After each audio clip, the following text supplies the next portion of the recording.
Hello and welcome to How to Play Kendama, Episode 2. My name is Sam Miller, also known as Kendama Joe. First and foremost, I'd like to thank those of you who watched my first tutorial on the basic Kendama and the trick Sekai Ishu around the world.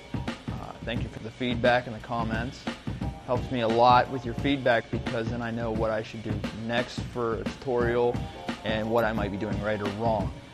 Because I'm trying to help those who don't really know what they're doing with a Kendama, and some pretty easy tips. So with that being said, today we're going to learn two new tricks, the rosaku or candle and the tomeiken pull-up spike. Both are relatively basic tricks, but they're very important tricks because they can help you a lot with your style and elongate combinations that you're trying to do. So knowing these two tricks help a lot. Something else that I should let you know is I'm not using my normal black Kendama, which is a TK16, which is the model that I've always had. This is a different kind. This is a red Ozura Kendama. It still falls within the Japanese Kendama Association approved Kendama, still meets the specifications. As you can see, it's a different seal sticker, but that just still means it's approved. The things that I've noticed about this Kendama, I've only had it like a day, is it's a different kind of wood finish. I think it might be a different wood. I'm not 100% on that. The one thing I've really noticed is the ball. The ball is painted a little bit differently. It's not. It looks glossy, but it's a different kind of paint. It kind of feels like tack, or it has like a stickiness to it, which is a lot different from my TK16s. Because when you get a new TK16, it's a gloss and it's really slick. This is a little bit different. I'm not 100% sure how I feel about it, and there's a little bit of weight difference with this ball. The TK16s are a little bit lighter. This one feels a little bit heavier. So we'll see how this goes. So why don't we go back to my practice area and I'll show you rosaku and tomeiken. And now for our first trick, rosaku or candle. Notice that I'm holding the Kendama a little bit differently. I'm actually holding by the spike or ken, and I'm holding it in an upside down manner, and the ball is just hanging as so. What I'm going to do is bend my knees slightly. You'll notice this is a running theme through all my tricks, is always bending the knees. It's always important to bend your knees. I'm going to bring this ball straight up here on the chuzura. And now, rosaku.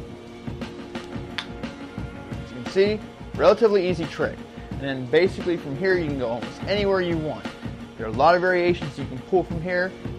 You can go from rosaku to either any of the cups, or you can go right to spike, which is always a great combination, or you can go down here, or go for the birds. There's a lot of different tricks that you can go from here. That's why I like this as an easy beginner stall trick, because it leads to so much more that you can do.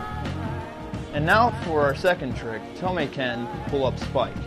You'll notice my hand positions change a little bit. This is called the ken or common grip. You notice that I bend my Kendama at a certain angle, so it's a lot easier for the ball to actually go into the spike. But it's a lot like doing the rosaku trick, where you're pulling the Kendama straight up and the ball will land right on the spike. So remember, bending your knees always helps. So right now, tomeiken pull-up spike. As you can see, really easy to do. From here you can do a lot of different tricks, which I will explain in other tutorials. From here you can do something like a earth spin, which is where you pop the Kendama up, the ball will spin 360 and land back on spike. You can go to any of the cups, you can go down here to chuzura. There's a lot of things you can do from here. A lot of people, when they nail it this way, they like to do what's called a snatch trick, where you throw the spike thing up and grab it as such. It's kind of flashy, it's alright, it's something to do. But you got to use your imagination for these things. It leads you to harder and harder tricks and longer combinations. So that was tomeiken pull-up spike. Okay, so that was rosaku, candle, and tomeiken pull-up spike. Like I say, they're both very basic and easy tricks to do, but they also help extend your combinations if you're trying to go for really long combos. If you like what you saw in this tutorial, please leave a comment below, or shoot me a personal message over here on my channel. I greatly encourage the feedback. I'm always looking for new ideas and what I'm doing to see if things become more effective or I'm doing something that, you know, might not be all that easy to explain, you know, just give me some feedback. Let me know if I'm doing something right or wrong. I just like the feedback. Also, if you want to, I have a YouTube group called Kendama Players. You can join it. You can see other people that are playing Kendama here on YouTube and some of the videos that they produce. Also on my channel, I have what I call the best Kendama edits on YouTube. Currently, it's about 40 of the best edits that you'll see. A lot of these guys still don't have high view counts, which is a shame because some of these guys are really, really good.